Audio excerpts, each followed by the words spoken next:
Chapter 3 M Laxmikant polity संविधान की प्रमुख विशेषताएं silent feature of the constitution. प्रस्तावना भारतीय संविधान तत्वों और मूल भावना के संबंध में अद्वितीय है। हालांकि इसके कई तत्व विश्व के विभिन्न संविधानों से उधार लिए गए हैं। भारतीय संविधान के कई ऐसे तत्व हैं जो उसे अन्य देशों के संविधानों से अलग पहचान प्रदान करते हैं। यह बात ध्यान देने योग्य है कि सन 1949 में अपनाए गए संविधान के अनेक वास्तविक लक्षणों में महत्वपूर्ण परिवर्तन हुए हैं। विशेष रूप से 7वें, 42वें, 44वें, 73वें, 74वें एवं 97वें संशोधन में संविधान में कई बड़े परिवर्तन करने वाले 42वें संविधान संशोधन अधिनियम 1976 को यानी 1976 को मिनी कॉन्स्टिट्यूशन या लघु संविधान कहा जाता है। हालांकि केशवानंद भारती मामले में सर्वोच्च न्यायालय ने व्यवस्था दी थी कि अनुच्छेद 368 के तहत संसद को मिली संवैधानिक शक्ति संविधान के मूल ढांचे को बदलने की अनुमति नहीं देती। संविधान की विशेषताएं संविधान के वर्तमान रूप में इसकी विशेषताएं निम्नवत हैं। सबसे लंबा लिखित संविधान। संविधान को दो वर्गों में विभाजित किया जाता है, लिखित जैसे अमेरिकी संविधान और अलिखित जैसे ब्रिटेन का संविधान। भारत का संविधान विश्व का सबसे लंबा लिखित संविधान है। यह बहुत बृहद, समग्र और विस्तृत दस्तावेज है। मूल रूप से संविधान में एक प्रस्तावना 395 अनुच्छेद 22 भागों में विभक्त और 8 अनुसूचियां थी। वर्तमान 2016 इसमें एक प्रस्तावना 465 अनुच्छेद और 25 भागों में विभक्त है और 12 अनुसूचियां हैं। सन 1951 से हुए विभिन्न संशोधनों ने करीब 20 अनुच्छेद व एक भाग 7 को हटा दिया गया है और इसमें करीब 90 अनुच्छेद 4 भागों 4 का, 9 का, 9 खा और 14 का और 4 अनुसूचियों 9, 10, 11, 12 को जोड़ा गया है। विश्व के किसी अन्य संविधान में इतने अनुच्छेद और अनुसूचियां नहीं हैं। भारत के संविधान को विस्तृत बनाने के पीछे निम्न 4 कारण हैं। पहला, भौगोलिक कारण, भारत का विस्तार और विविधता। दूसरा, ऐतिहासिक कारण, इसके उदाहरण के रूप में भारत शासन अधिनियम 1935 के प्रभाव को देखा जा सकता है। यह अधिनियम बहुत विस्तृत था। जम्मू कश्मीर को छोड़कर केंद्र और राज्यों के लिए एकल संविधान है। संविधान सभा में कानून विशेषज्ञों का प्रभुत्व।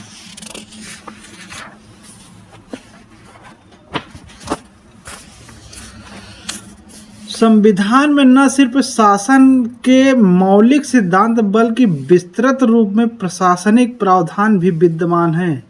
इसके अतिरिक्त अन्य आधुनिक लोकतंत्रों में जिन मामलों को आम विधानों अथवा स्थापित राजनैतिक परिपाटी पर छोड़ दिया गया है, उन्हें भी भारत के संवैधानिक दस्तावेज में शामिल किया गया है। विभिन्न स्रोतों से विहित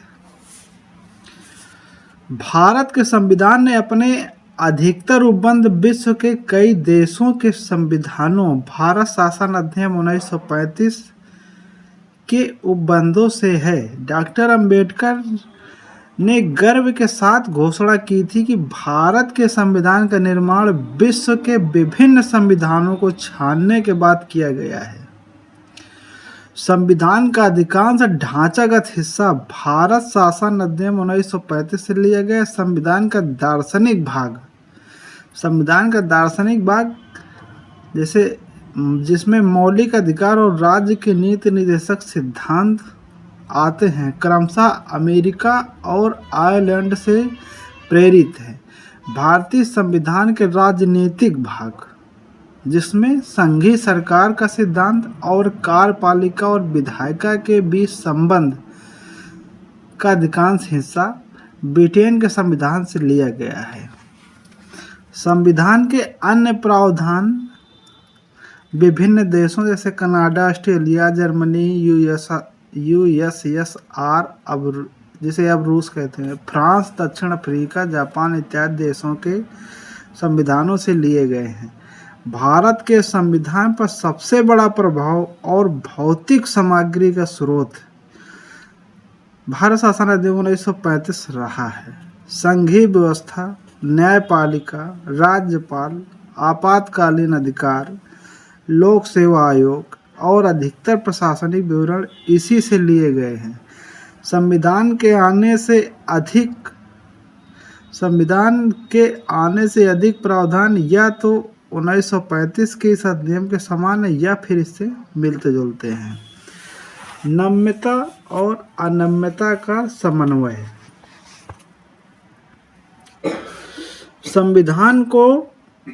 संविधानों को नम्यता और अनम्यता की दृष्टि से भी वर्गीकृत किया जाता है। कठोर या अनम्य संविधान उसे माना जाता है जिसमें संशोधन करने के लिए विशेष प्रक्रिया की आवश्यकता हो। उदाहरण के लिए अमेरिकी संविधान। लचीला या नम्य संविधान वह कहलाता है जिसमें संशोधन की प्रक्रिया वही हो जैसी किसी आम कानूनों के निर्माण की, जैसे ब्रिटेन का संविधान। भारत का संविधान ना तो लचीला और ना ही कठोर, बल्कि यह दोनों का मिला जुला रूप है। अनुच्छेद 368 में 2 तरह के संशोधनों का प्रावधान है।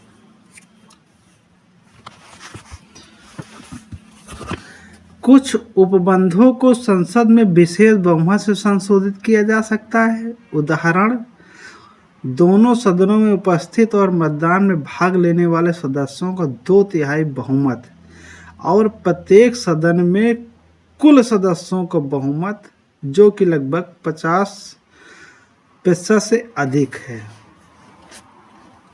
कुछ अन्य प्रावधानों को संसद के विशेष बहुमत और कुल राज्यों के आधे से अधिक राज्यों के अनुमोदन से ही संशोधित किया जा सकता है। इसके अलावा संविधान के कुछ प्रावधान आम विधायी प्रक्रिया की तरह संसद में सामान्य बहुमत के माध्यम से संशोधित किए जा सकते हैं। उल्लेखनीय है कि ये संशोधन अनुच्छेद 368 के अंतर्गत नहीं आते। एकात्मकता की ओर झुकाव के साथ संघीय व्यवस्था। भारत का संविधान संघीय सरकार की स्थापना करता है। इसमें संघ के सभी आम लक्षण विद्यमान हैं, जैसे 2 सरकार, शक्तियों का विभाजन, लिखित संविधान, संविधान की सर्वोच्चता, संविधान की कठोरता, स्वतंत्र न्यायपालिका एवं द्विसदनीयता। यद्यपि भारतीय संविधान में बड़ी संख्या में एकात्मकता और गैर संघीय लक्षण भी विद्यमान है, जैसे एक सशस्त्र केंद्र, एक संविधान, एकल नागरिकता, संविधान का लचीलापन, एकीकृत न्यायपालिका, केंद्र द्वारा राज्य की नियुक्ति, केंद्र द्वारा राज्यपाल की नियुक्ति, अखिल भारतीय सेवाएं, आपातकालीन प्रावधान इत्यादि। फिर भी संविधान में कहीं भी संघीय शब्द का इस्तेमाल नहीं किया गया है। दूसरी ओर अनुच्छेद 1 में भारत का उल्लेख राज्यों के संघ के रूप में किया गया है। इसके 2 अभिप्राय हैं। पहला, भारतीय संघ राज्यों के बीच हुए किसी समझौते का निष्कर्ष नहीं है। दूसरा, किसी राज्य को संघ से अलग होने का अधिकार नहीं है। कोई भी राज्य संघ से अलग नहीं हो सकता। ये भारत की व्यवस्था है, जबकि अमेरिका में कोई भी राज्य स्वेच्छा से अलग हो सकता है संघ से। इसी वजह से भारतीय संविधान को निम्नांकित नाम दिए गए हैं, जैसे एकात्मकता की भावना में संघ, अर्धसंघ, केसी बेरे, बारगेनिंग फेडरलिज्म,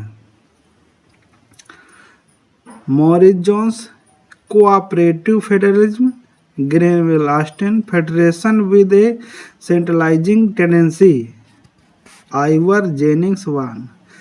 सरकार का संसदीय रूप। भारतीय संविधान ने अमेरिका की अध्यक्षीय प्रणाली के बजाय ब्रिटेन के संसदीय तंत्र को अपनाया। संसदीय व्यवस्था विधायिका और कार्यपालिका के मध्य समन्वय व सहयोग के सिद्धांत पर आधारित है, जबकि अध्यक्षीय प्रणाली दोनों के बीच शक्तियों के विभाजन के सिद्धांत पर आधारित है। संसदीय प्रणाली को सरकार के वेस्टमिंस्टर रूप, उत्तरदायी सरकार और मंत्रिमंडलीय सरकार के नाम से भी जाना जाता है। संविधान केवल केंद्र में ही नहीं बल्कि राज्य में भी संसदीय प्रणाली की स्थापना करता है। भारत में संसदीय प्रणाली की विशेषताएं निम्नलिखित हैं। वास्तविक व नाम मात्र के पालकों की उपस्थिति, बहुमत वाले दल की सत्ता, विधायिका के समक्ष कार्यपालिका की संयुक्त जवाबदेही, विधायिका में मंत्रियों की सदस्यता, प्रधानमंत्री या मुख्यमंत्री का नेतृत्व, निचले सदन का विघटन, लोकसभा अथवा विधानसभा। हालांकि भारतीय संसदीय प्रणाली बड़े पैमाने पर ब्रिटिश संसदीय प्रणाली पर आधारित है, फिर भी दोनों में कुछ मूलभूत अंतर हैं। उदाहरण के लिए ब्रिटिश संसद की तरह भारतीय संसद संप्रभु नहीं है। इसके अलावा भारत का प्रधान निर्वाचित व्यक्ति होता है, गणतंत्र यानी राष्ट्रपति का निर्वाचन होता है, जबकि ब्रिटेन में जो राष्ट्रपति होता है वो वहाँ का महाराजा या उसका वंशज होता है, जबकि ब्रिटेन में उत्तराधिकारी व्यवस्था है। किसी भी संसदीय व्यवस्था में, चाहे वह भारत की हो अथवा ब्रिटेन की, प्रधानमंत्री की भूमिका अत्यंत महत्वपूर्ण हो गई है। जैसा कि राजनीति के जानकार इसे प्रधानमंत्री सरकार का नाम देते हैं। अब अगला है संसदीय संप्रभुता एवं न्यायिक सर्वोच्चता में समन्वय।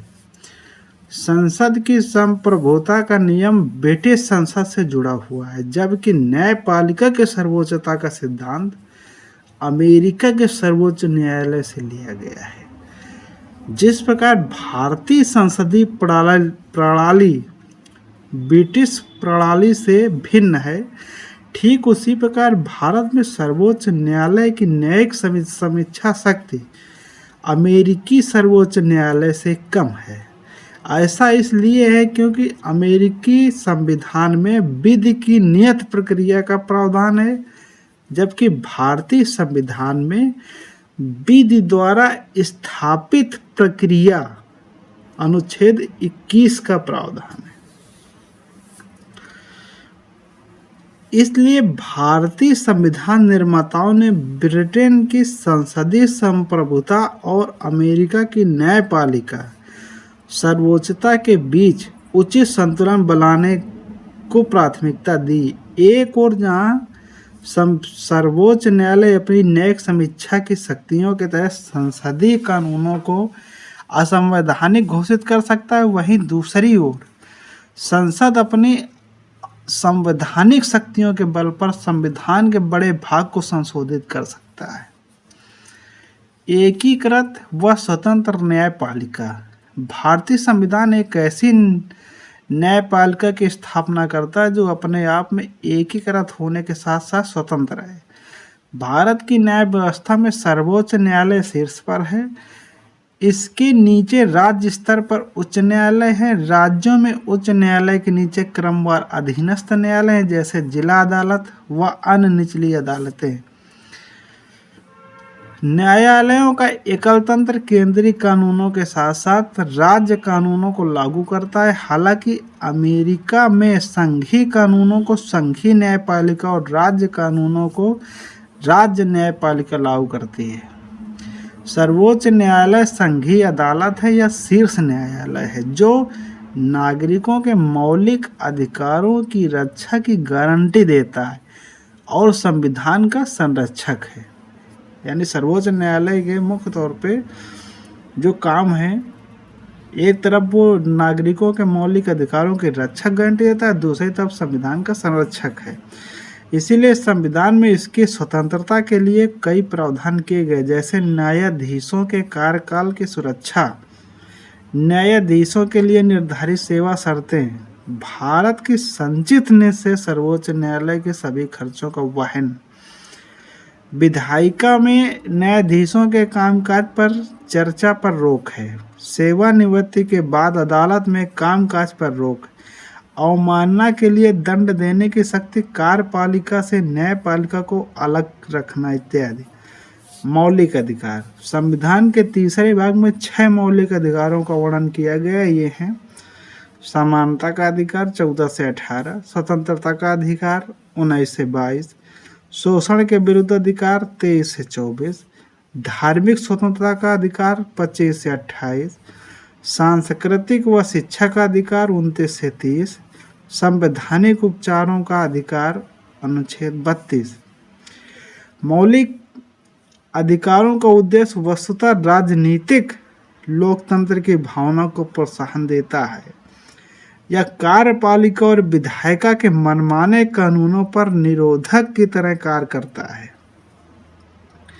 उल्लंघन की स्थिति में इन्हें न्यायालय के माध्यम से लागू किया जा सकता है। जिस व्यक्ति के मौलिक अधिकार का हनन हुआ है वह सीधे सर्वोच्च न्यायालय की शरण में जा सकता है, जो अधिकारों की रक्षा के लिए बंदी प्रत्यक्षीकरण, परमादेश, प्रतिषेध, अधिकार प्रच्छा व उत्प्रेषण जैसे अभिलेख या रिट जारी कर सकता है।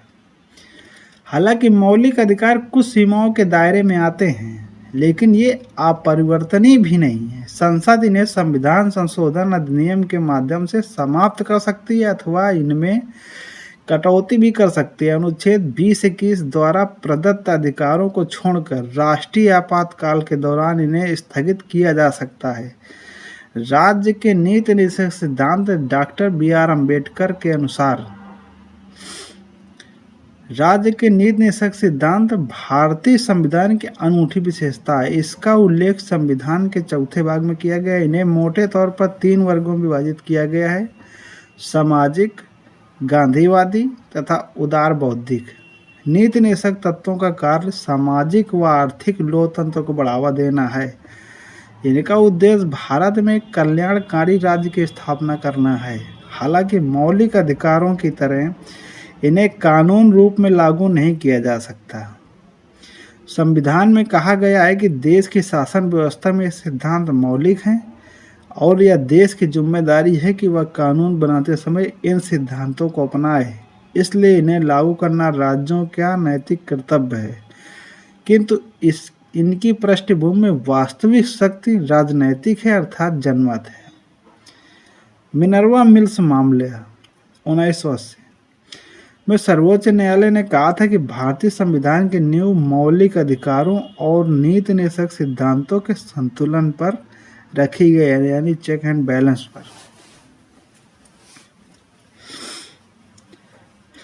मौलिक कर्तव्य, मूल संविधान में मौलिक कर्तव्यों को उल्लेख नहीं किया गया है। इन्हें स्वर्ण सिंह समिति की सिफारिश के आधार पर 1976 के 42वें संविधान संशोधन के माध्यम से आंतरिक आपातकाल 1975-77 के दौरान शामिल किया गया था। 2002 के 86वें संविधान संशोधन ने एक और मौलिक कर्तव्य को जोड़ा। संविधान के 4A भाग 1 में मौलिक कर्तव्यों का जिक्र किया गया है, जिसमें केवल एक अनुच्छेद 51 का है।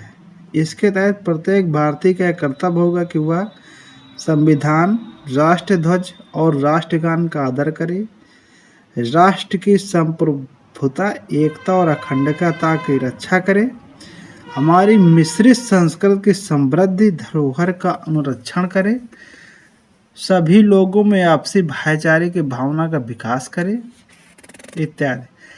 मौलिक कर्तव्य नागरिकों को यह याद दिलाते हैं कि अपने अधिकारों का इस्तेमाल करते समय उन्हें याद रखना चाहिए कि उन्हें अपने समाज, देश व अन्य नागरिकों के प्रति कुछ जिम्मेदारियों का निर्वाह भी करना है। नीति निर्देशक तत्वों की तरह कर्तव्यों को भी कानून रूप में लागू नहीं किया जा सकता है।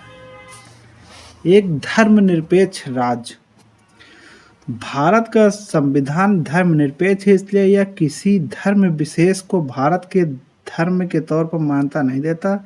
संविधान के निम्नलिखित प्रावधान भारत के धर्मनिरपेक्ष लक्षणों को दर्शाते हैं। वर्ष 1976 के 42वें संविधान संशोधन द्वारा संविधान की प्रस्तावना में धर्मनिरपेक्ष शब्द को जोड़ा गया। प्रस्तावना हर भारतीय नागरिक की आस्था, पूजा अर्चना व विश्वास की लोकतंत्र की प्रस्तावना हर भारतीय नागरिक की आस्था, पूजा अर्चना व विश्वास की स्वतंत्रता की रक्षा करती है। किसी भी व्यक्ति को कानून के समक्ष समान समझा जाएगा। किसी भी व्यक्ति को कानून के समक्ष समान समझा जाएगा और उसे कानून की समान सुरक्षा प्रदान की जाएगी। अनुच्छेद 14। धर्म के नाम पर किसी प्रकार का भेदभाव नहीं किया जाएगा। अनुच्छेद 15। सार्वजनिक सेवाओं में सभी नागरिकों को समान अवसर दिए जाएंगे। 16। हर व्यक्ति को किसी भी धर्म को अपनाने व उसके अनुसार पूजा अर्चना करने का समान अधिकार है। अनुच्छेद 25। हर धार्मिक समूह अथवा इसके किसी हिस्से को अपने धार्मिक मामलों के प्रबंधन का अधिकार है। अनुच्छेद 26। किसी भी व्यक्ति को किसी भी धर्म विशेष के प्रचार के लिए किसी प्रकार का कर देने के लिए बाध्य नहीं किया जाएगा। 27। किसी भी सरकारी शैक्षिक संस्थान में किसी प्रकार के धार्मिक निर्देश नहीं दिए जाएंगे। 28। नागरिकों के किसी भी वर्ग को अपनी भाषा, लिपि अथवा संस्कृति को संरक्षित रखने का अधिकार है। 29। अल्पसंख्यकों को अपनी पसंद के शैक्षिक संस्थानों की स्थापना करने, उन्हें संचालित करने का अधिकार है। अनुच्छेद 30। राज्य सभी नागरिकों के लिए समान नागरिक संहिता बनाने के लिए प्रयास करेगा। अनुच्छेद 44 सबसे इम्पोर्टेंट। धर्मनिरपेक्षता की पश्चिमी अवधारणा धर्म यानी चर्च और राज्य राजनीति के पूर्ण अलगाव रखती हैं। यानी जो पश्चिमी अवधारणा है धर्मनिरपेक्ष की, उसमें धर्म और राजनीति के बीच पूरी तरह अलगाव है। धर्मनिरपेक्षता की यह नकारात्मक अवधारणा भारतीय परिवेश में लागू नहीं हो सकती, क्योंकि यहाँ का समाज बहुधर्मवादी है। इसलिए भारतीय संविधान में सभी धर्मों को समान आदर अथवा सभी धर्मों की समान रूप से रक्षा करते हुए धर्मनिरपेक्षता के सकारात्मक पहलू को शामिल किया गया है। इसके अलावा संविधान ने विधायिका में धर्म के आधार पर कुर्सी का आरक्षण देने वाले पुराने धर्म आधारित प्रतिनिधित्व को भी समाप्त कर दिया। हालांकि संविधान अनुसूचित जाति और जनजाति के उचित प्रतिनिधित्व प्रदान करने के लिए अस्थायी आरक्षण प्रदान करता है। सार्वभौम वयस्क मताधिकार भारतीय संविधान द्वारा राज्य विधानसभाओं और लोकसभा के चुनाव के आधार स्वरूप सार्वभौम वयस्क मताधिकार को अपनाया गया है।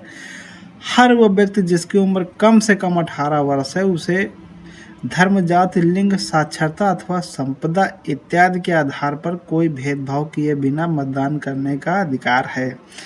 वर्ष 1989 में 61वें संविधान संशोधन अधिनियम 1988 के द्वारा मतदान करने की उम्र को 21 वर्ष से घटाकर 18 वर्ष कर दिया गया है।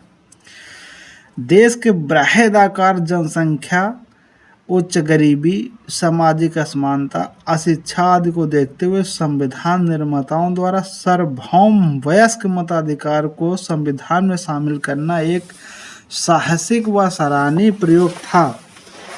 वयस्क मताधिकार लोकतंत्र को बड़ा आधार देने के साथ साथ आम जनता के स्वाभिमान में वृद्धि करता है, समानता के सिद्धांत को लागू करता है, अल्पसंख्यकों को अपने हितों की रक्षा करने का अवसर देता है तथा कमजोर वर्गों के लिए नई आशाएं और प्रत्याशा जगाता है। एकल नागरिकता यद्यपि भारतीय संविधान फेडरल है और 2 लक्षणों एकल व संघीय का प्रतिनिधित्व करता है, मगर इसमें केवल एकल नागरिकता का प्रावधान है, अर्थात भारतीय नागरिकता। दूसरी ओर अमेरिका जैसे देशों में प्रत्येक व्यक्ति के पास न केवल देश की नागरिकता होती है, बल्कि वह जिस राज्य में रहता है उसकी भी नागरिकता होती है। इसलिए वह अधिकारों के दो समूहों का लाभ उठाता है। पहला राष्ट्रीय सरकार द्वारा प्रदत्त, दूसरा राज्य सरकार द्वारा प्रदत्त। भारत में सभी नागरिकों को, चाहे वो किसी भी राज्य में पैदा हुए हों या रहते हों, संपूर्ण देश में नागरिकता के समान राजनीतिक और नागरिक अधिकार प्राप्त होते हैं और उनमें कोई भेदभाव नहीं किया जाता, सिवाय कुछ मामलों को, जैसे जनजातीय क्षेत्र, जम्मू और कश्मीर इत्यादि। सभी नागरिकों के लिए एकल नागरिकता और समान अधिकारों के संवैधानिक प्रावधानों के बावजूद भारत में सांप्रदायिक दंगे, वर्ग संघर्ष, जातिगत युद्ध, भाषाई विवाद और नवजाति विवाद होते रहे हैं। इसका अर्थ यह है कि संविधान के निर्माताओं ने एकीकृत और संगठित भारत राष्ट्र निर्माण का जो सपना देखा था वह पूरी तरह पूरा नहीं हो पाया है। स्वतंत्र निकाय। भारतीय संविधान केवल विधायिका, कार्यपालिका व सरकार, न्यायिक अंग ही उपलब्ध कराता है, बल्कि यह कुछ स्वतंत्र निकायों की स्थापना भी करता है। इन्हें संविधान ने भारत सरकार के लोकतांत्रिक तंत्र के महत्वपूर्ण स्तंभों के रूप में परिकल्पित किया। ऐसे कुछ स्वतंत्र निकाय निम्नलिखित हैं। संसद। राज्य विधानसभाओं, भारत के राष्ट्रपति और भारत के उपराष्ट्रपति के लिए स्वतंत्र और निष्पक्ष चुनाव सुनिश्चित करने हेतु निर्वाचन आयोग। राज्य और केंद्र सरकार के खातों के अंकेक्षण के लिए भारत का नियंत्रक एवं महालेखाकार। ये जनता के पैसे के संरक्षक होते हैं और सरकार द्वारा किए गए खर्चों की वैधानिकता और उनके उचित होने पर टिप्पणी करते हैं। संघ लोक सेवा आयोग या अखिल भारतीय सेवाओं व उच्च स्तरीय केंद्रीय सेवाओं के लिए भर्ती हेतु परीक्षाओं का आयोजन करता है या अनुशासनात्मक मामलों पर राष्ट्रपति को सलाह देता है। राज्य लोक सेवा आयोग, जिसका काम हर राज्य में राज्य सेवाओं के लिए भर्ती हेतु परीक्षाओं का आयोजन करना व अनुशासनात्मक मामलों पर राज्यपाल को सलाह देना है। विभिन्न प्रावधानों यथा कार्यकाल की सुरक्षा, निर्धारित सेवा शर्तें, भारत की संचित निधि पर भारित विभिन्न व्यय आदि के माध्यम से संविधान इन निकायों की स्वतंत्रता सुनिश्चित करता है। आपातकालीन प्रावधान। आपातकाल की स्थिति से प्रभावशाली ढंग से निपटने के लिए भारतीय संविधान में राष्ट्रपति के लिए वृहद आपातकालीन प्रावधानों की व्यवस्था है। इन प्रावधानों को संविधान में शामिल करने का उद्देश्य है देश की संप्रभुता, एकता, अखंडता और सुरक्षा, संविधान एवं देश के लोकतांत्रिक ढांचे को सुरक्षा प्रदान करना है। राष्ट्रीय आपातकाल। युद्ध, आक्रमण अथवा सशक्त विद्रोह पैदा हुई राष्ट्रीय अशांति की अवस्था। अनुच्छेद 352। राज्य में आपातकाल, राष्ट्रपति शासन। अनुच्छेद 356 या केंद्र के निर्देशों का अनुपालन करने में असफलता। 365। वित्तीय आपातकाल, भारत की वित्तीय स्थिरता या प्रत्यक्ष संकट में हो। 360। आपातकाल के दौरान देश की पूरी सत्ता केंद्र सरकार के हाथों में आ जाती है और राज्य केंद्र के नियंत्रण में चले जाते हैं। इससे संविधान में संशोधन के बगैर देश का ढांचा संघीय से एकात्मक हो जाता है। राजनीतिक तंत्र का संघीय से एकात्मक में परिवर्तित होना भारतीय संविधान की अद्वितीय विशेषता है। त्रिस्तरीय सरकार। मूल रूप से संघीय सरकार की तरह भारतीय संविधान में दो स्तरीय राज्य व्यवस्था, केंद्र व राज्य और संगठन के संबंध में प्रावधान है तथा केंद्र और राज्यों की शक्तियां अंतर्विष्ट थीं। बाद में वर्ष 1992 में 73वें एवं 74वें संविधान संशोधन के 3 स्तरीय यानी स्थानीय सरकार का प्रावधान किया गया, जो विश्व के किसी और संविधान में नहीं है। संविधान में एक नए भाग 9वें एवं नई अनुसूची 11वीं जोड़कर वर्ष 1992 के 73वें संविधान संशोधन के माध्यम से पंचायतों को वैधानिक मान्यता प्रदान की गई। इसमें एक नया भाग 9 जोड़ा गया। इसी प्रकार से 74वें संविधान संशोधन विधेयक 1992 ने एक नए भाग 9वें तथा नई अनुसूची 12वीं को जोड़कर नगर पालिकाओं को संवैधानिक मान्यता प्रदान की है।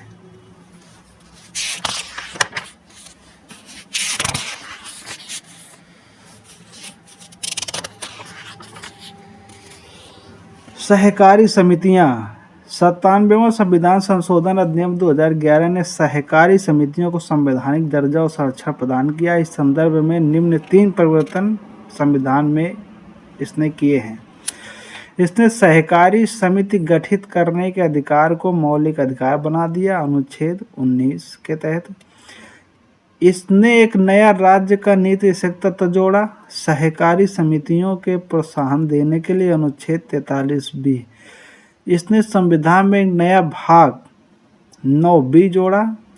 सहकारी समितियां द कोऑपरेटिव सोसाइटीज शीर्षक से अनुच्छेद 243 ZS से लेकर 243 ZT तक। नया भाग 9B के अंतर्गत अनेक ऐसे प्रावधानों के द्वारा सुनिश्चित किया गया है कि देश भर में सहकारी समितियां लोकतांत्रिक, व्यावसायिक, स्वायत्त ढंग से तथा आर्थिक मजबूती के साथ कार्य करें। यह संसद को अंतर्राज्य सहकारी समितियों तथा राज्य विधायिकाओं को अन्य सहकारी समितियों के लिए उपयुक्त कानून बनाने की शक्ति प्रदान करता है। संविधान की आलोचना, ऐसा नहीं है कि सब कुछ अच्छा चल रहा है, तो देखिए कुछ पॉइंटों पर संविधान की आलोचना भी है। भारत का संविधान जैसा कि संविधान सभा द्वारा बनाया और अंगीकार किया गया की आलोचना निम्नवत है। उधार का संविधान। आलोचक कहते हैं कि भारतीय संविधान में नया और मौलिक कुछ भी नहीं है, वो इसे उधार का संविधान कहते हैं और उधारी की एक बोरी अथवा एक हौच पाच कॉन्स्टिट्यूशन। दुनिया के संविधानों के लिए विभिन्न दस्तावेजों की पाबंदगिरी, लेकिन ऐसी आलोचना पक्षपातपूर्ण एवं अतार्किक है। ऐसा इसलिए है कि संविधान बनाने वालों ने अन्य संविधान के आवश्यक संशोधन करके ही भारतीय परिस्थितियों में उनकी उपयुक्तता के आधार पर उनकी कमियों को दरकिनार करके ही स्वीकार किया है। उपरोक्त आलोचना का उत्तर देते हुए डॉक्टर BR अम्बेडकर ने संविधान सभा में कहा, कोई पूछ सकता है कि इस घड़ी दुनिया के इतिहास में बनाए गए संविधान में नया कुछ हो सकता है? 100 साल से अधिक हो गए जबकि दुनिया का पहला लिखित संविधान बना। इसका अनुसरण अनेक देशों ने किया और अपने देश के संविधान को लिखित बनाकर उसे छोटा बना दिया। किसी संविधान का विषय क्षेत्र क्या होना चाहिए यह पहले ही तय हो चुका है। उसी प्रकार किसी संविधान के मूलभूत तत्वों की जानकारी और मान्यता आज पूरी दुनिया में है। इन तथ्यों को ध्यान में रखते हुए सभी संविधानों में मुख्य प्रावधानों में समानता दिख सकती है, लेकिन एक नई चीज यह हो सकता है किसी संविधान में जिसका निर्माण इतने विलंब से हुआ है कि उसमें गलतियों को दूर करने और देश की जरूरतों के अनुरूप उसको टालने की विविधता उसमें मौजूद रहे। यह दोषारोपण कि संविधान अन्य देशों के संविधान की हूबहू नकल है, मैं समझता हूँ संविधान की यथेष्ट अध्ययन पर आधारित नहीं है। 1935 के अधिनियम की कार्बन कॉपी। आलोचकों ने कहा कि संविधान निर्माताओं ने बड़ी संख्या में भारत सरकार अधिनियम 1935 के प्रावधान भारत के संविधान में डाल दिए हैं। इससे संविधान 1935 के अधिनियम की कार्बन कॉपी बनकर रह गया है या फिर उसका ही संशोधित रूप। उदाहरण के लिए एन श्रीनिवासन का कहना है कि भारतीय संविधान भाषा और वस्तु दोनों ही तरह से 1935 के अधिनियम की नकल है। उसी प्रकार सर आइबर जेनिंग्स ब्रिटिश संविधानवेत्ता ने कहा कि संविधान भारत सरकार अधिनियम 1935 से सीधे निकलता है, जहां से वास्तव में वास्तविक प्रावधानों के पाठ बिल्कुल उतार लिए गए हैं। पुनः PR देशमुख संविधान सभा सदस्य ने टिप्पणी की कि संविधान अनिवार्यता भारत सरकार अधिनियम 1935 ही है, बस वयस्क मताधिकार उसमें जुड़ गया है। उपरोक्त आलोचनाओं को उत्तर संविधान सभा में बी.आर. अम्बेडकर ने इस प्रकार दिया कि जहाँ तक इस आरोप की बात है कि प्रारूप संविधान में भारत सरकार नियम 1935 का अच्छा खासा हिस्सा शामिल कर लिया गया, मैं क्षमा याचना नहीं करूँगा। उधार लेने में कुछ भी लज्जास्पद नहीं है। इसमें साहित्यिक चोरी शामिल नहीं है। संविधान के मूल विचारों पर किसी का एकस्व अधिकार नहीं है। मुझे खेद इस बात के लिए है कि भारत सरकार अधिनियम 1935 से लिए गए प्रावधान अधिकतर प्रशासनिक विवरणों से संबंधित हैं। अभारतीय अथवा भारतीयता विरोधी आलोचकों के अनुसार भारत का संविधान अभारतीय या भारतीयता विरोधी है, क्योंकि यह भारत की राजनीतिक परंपराओं अथवा भावनाओं का प्रतिनिधित्व तो नहीं करता। उनका कहना है कि संविधान की प्रकृति विदेशी है, जिससे यह भारतीय परिस्थितियों के लिए अनुपयुक्त एवं अकारण है। इस संदर्भ में के हनुमथैया संविधान सभा अध्यक्ष संविधान सभा सदस्य ने टिप्पणी की कि हम वीणा या सितार का संगीत चाहते थे, लेकिन यहाँ हम एक इंग्लिश बैंड का संगीत सुन रहे हैं। ऐसा इसलिए कि हमारे संविधान का निर्माता उसी प्रकार शिक्षित हुए हैं। उसी प्रकार लोकनाथ मिश्रा, एक अन्य संविधान सभा सदस्य, ने संविधान की आलोचना करते हुए उसे पश्चिम का दासवत अनुकरण बल्कि पश्चिम को दासवत आत्मसमर्पण कहा। लक्ष्मी नारायण साहू, एक अन्य संविधान सभा सदस्य, का कहना था, जिन आदर्शों पर यह प्रारूप संविधान गढ़ा गया है, भारत की मूलभूत उनमें प्रकट नहीं होती है। यह संविधान उपयुक्त सिद्ध नहीं होगा और लागू होने के फौरन बाद ही टूट जाएगा। अगला है गांधीवाद से दूर संविधान। आलोचकों के अनुसार भारत का संविधान गांधीवादी दर्शन और मूल्यों को प्रतिबंधित नहीं करता, जबकि गांधी जी हमारे राष्ट्रपिता हैं। उनका कहना था कि संविधान ग्राम पंचायत तथा जिला पंचायतों के आधार पर निर्मित होना चाहिए था। इस संदर्भ में वही सदस्य के हनुमथैया ने कहा कि यह वही संविधान है जिसे महात्मा गांधी कभी नहीं चाहते, ना ही संविधान को उन्होंने विचार किया होगा।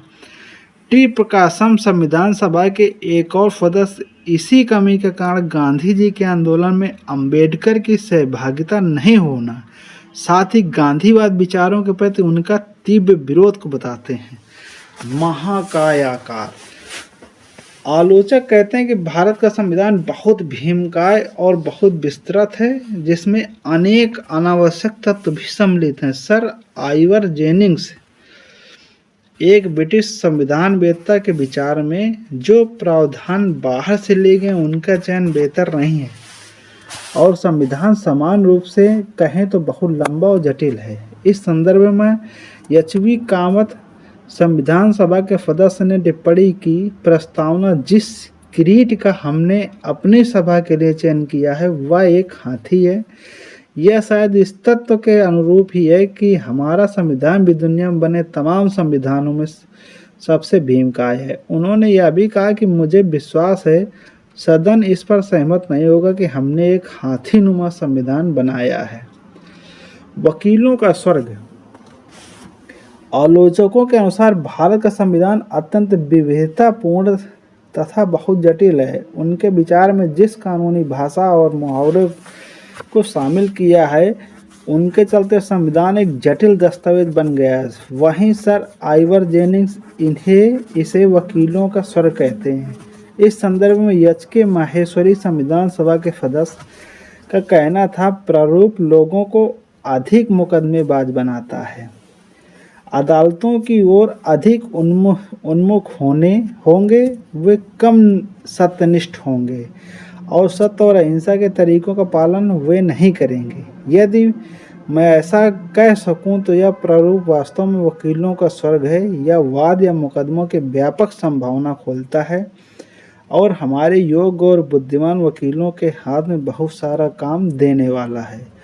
उसी प्रकार संविधान सभा के अन्य सदस्य पी.आर. देशमुख ने कहा कि मैं कहना चाहूँगा कि सदन के समक्ष डॉक्टर अंबेडकर ने जो अनुच्छेदों का प्रारूप प्रस्तुत किया मेरी समझ से अत्यंत भारी भरकम है, जैसा कि एक भारी भरकम जिल्द वाला विधि ग्रंथ हो। संविधान से संबंधित कोई दस्तावेज इतना अधिक अनावश्यक विस्तार तथा शब्दांडा ए, शब्दा आडंबर का इस्तेमाल नहीं करता। शायद उनके लिए ऐसे दस्तावेज को तैयार करना कठिन था, जिसे मेरी समझ के लिए विधि ग्रंथ नहीं बल्कि एक सामाजिक राजनीतिक दस्तावेज होना था, एक जीवंत स्पंदन युक्त जीवनदायी दस्तावेज। लेकिन हमारा दुर्भाग्य कि ऐसा नहीं हुआ और हम शब्दों से लद गए, जिसे बहुत आसानी से हटाया जा सकता है।